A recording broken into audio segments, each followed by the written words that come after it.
Um, Welcome to part one of the video series for chapter 8. There are going to be about 12 videos in this series. So we've been talking about VMware ESXi hosts.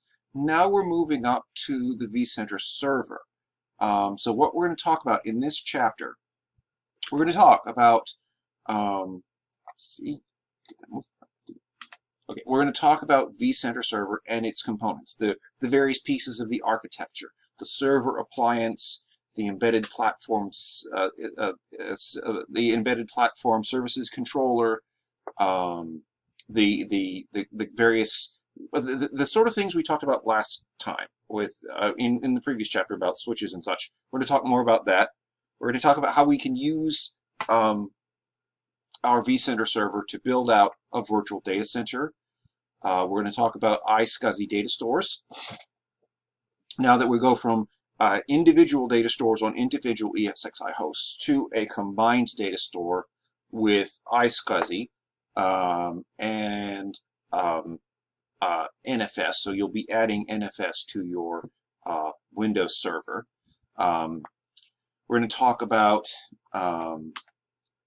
vMotion, moving virtual machines manually using vMotion. Now, you can with the full features, with with some of the other full features of vCenter, it can actually do this for you. It can move VMs from one place to another. It's called the Distributed Resource Scheduler. It can look because there's a server agent on every ESXi host, hearing from them, and there's a lot of stuff under the hood. We can actually use this to create a high availability cluster. We're also going to talk about basic roles and permissions, what those mean in this context, who can do what. Roles essentially are a set of permissions. Permissions are tasks you can perform. So we're going to talk about that. So we're going to talk about shared storage. We're going to talk about the vCenter server.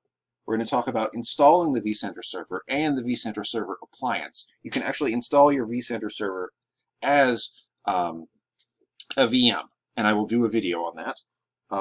We're going to talk about using the web client. You've seen the ESXi web client in class or in the demo videos. We're going to talk about using the web client for vCenter for vCenter itself.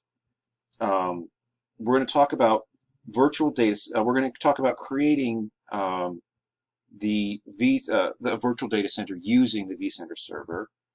Essentially, what you do when you create that data center is you associate a whole bunch of ESXi hosts with a specific data center, and then you can manage those in vCenter like you would look at a bunch of hosts of VMs in the library of your VMware workstation.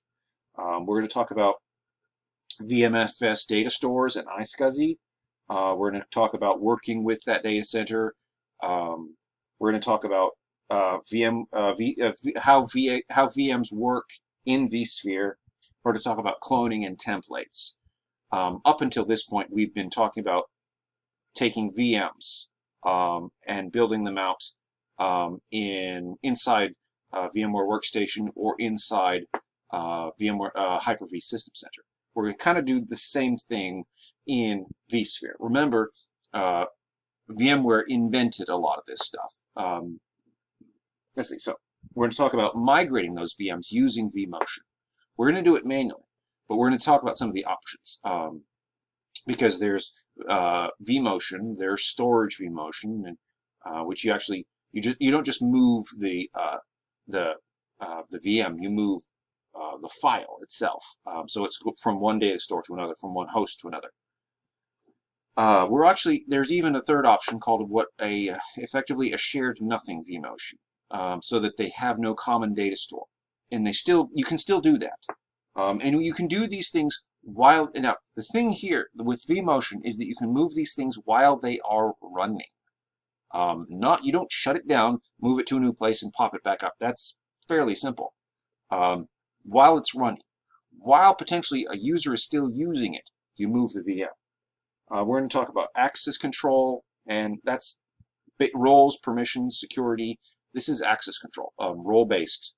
You might call it role-based access control, ROBAC. And then, of course, there will be a 12th video to summarize. I think I can do this in 12 videos. Looking at it, I think it'll be okay.